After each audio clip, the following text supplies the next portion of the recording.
Marketing dan Kewirausahaan, ketemu lagi di video kita kali ini yang membahas tentang FGD atau Focus Group Discussion. Focus Group Discussion ini berbeda dengan rapat. Kalau rapat itu menyampaikan pendapat untuk mencapai sebuah tujuan, menyelesaikan masalah, kemudian misalnya berkoordinasi dan lain sebagainya. FGD mirip juga apanya seperti itu, tapi berbeda. FGD ini lebih kepada membahas suatu permasalahan dari berbagai sudut pandang. Tidak ada koordinasi di sini. Jadi koordinasi itu hanya ada di rapat. Untuk memecahkan suatu masalah bisa dalam FGD.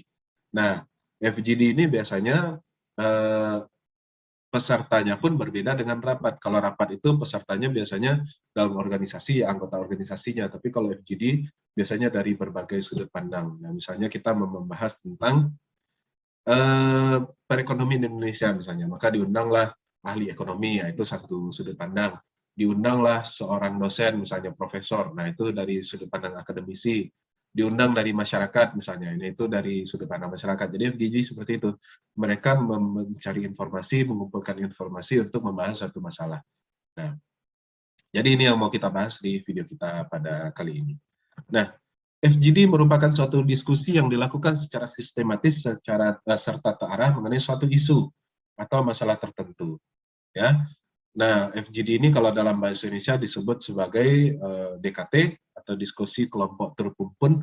Terpumpun itu maksudnya terarah dan populer, sering digunakan dalam metode pengumpulan data. Jadi dalam penelitian pun FGD ini dipakai. Jadi penelitian itu kan ada rumusan masalah, ya kan? Rumusan masalah itu kan dalam bentuk pertanyaan.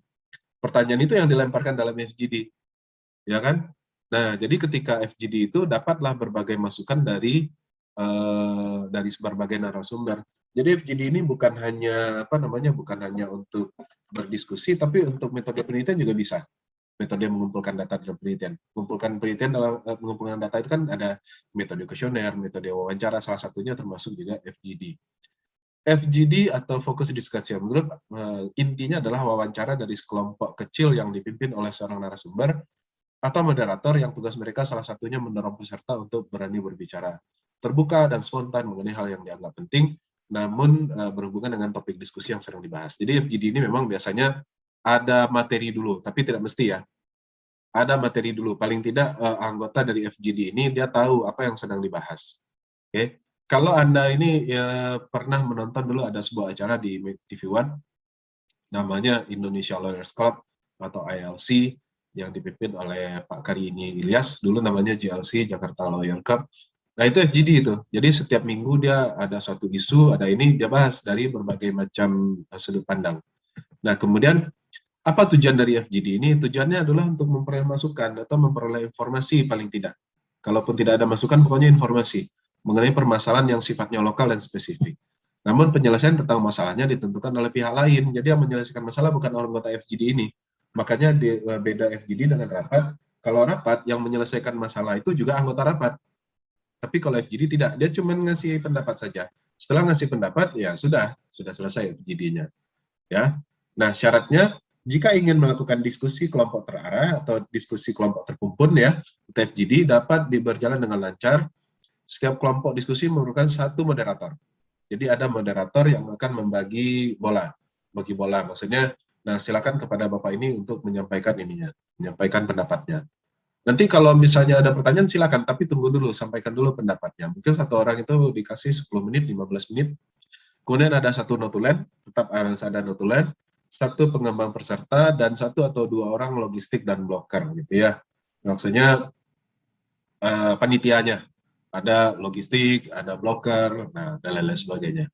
Jadi yang paling penting itu adalah moderator dan pencatat. Moderator ini tentu orang yang mengerti bagaimana mengelola sebuah FGD, dan kemudian dia juga bisa kalau ada ada sesuatu yang penting ditanyakan, nah orangnya juga harus menguasai supaya diskusi tersebut bisa tetap terarah dan kritis. Kemudian karakteristik diskusi kelompok terarah, jumlah peserta diskusi terbatas dengan tujuan agar setiap peserta mendapat kesempatan berbicara. Jadi kalau Anda datang FGD, itu sudah pasti Anda disuruh bicara, nggak mungkin. Beda dengan rapat. Kalau rapat Anda datang rapat, ya karena Anda orangnya pemalu, tidak banyak bicara, buka aja buku misalnya, ambil pena, ya pura-pura catat. apa yang disampaikan orang gitu.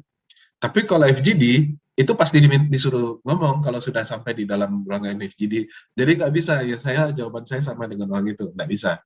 Karena FGD itu terbatas. Setiap orang itu diundang agar dia berbicara dan mengemukakan pendapat. Peserta berdiskusi berasal dari satu populasi sasaran yang sama atau kelompok homogen dengan ciri-ciri yang sama ditentukan dari tujuan penelitian. Jadi bisa saja gitu ya, apakah orang itu dari satu organisasi bisa, apakah orang itu dari satu daerah bisa, tapi yang lebih baik itu adalah FGD itu dari berbagai sudut pandang. Apa manfaat FGD? Kalau dalam penelitian, kalau hanya melakukan survei dan wawancara tidak bisa digali, maka diperlukan FGD. Nah, dengan FGD maka memperoleh data kualitatif yang bermutu dalam waktu yang singkat, karena FGD ini biasanya 2 jam, 3 jam selesai. Ya kan, dibandingkan dengan kita melakukan survei misalnya. Kalau survei itu kan 1 bulan juga baru mengumpulkan data, belum mengolah data.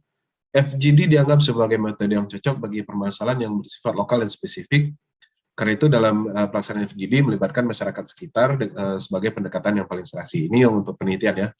Bisa dikatakan dengan adanya kegiatan FGD dapat menumbuhkan peranan dari masyarakat yang diteliti. Nah, ini berarti manfaat FGD untuk penelitian. Tapi kalau manfaat FGD keseluruhan dalam organisasi sebenarnya lebih luas daripada ini. Demikian saja, terima kasih. Ini adalah video yang sangat singkat sekali, namun cukup penting untuk diketahui, apalagi mahasiswa pasti akan ada melakukan FGD, apalagi kalau yang memang ingin meneliti dengan menggunakan metode FGD. Oke, semoga dapat dipahami dan dapat dikembangkan. Sampai jumpa di video berikutnya. Salam marketing dan kewirausahaan.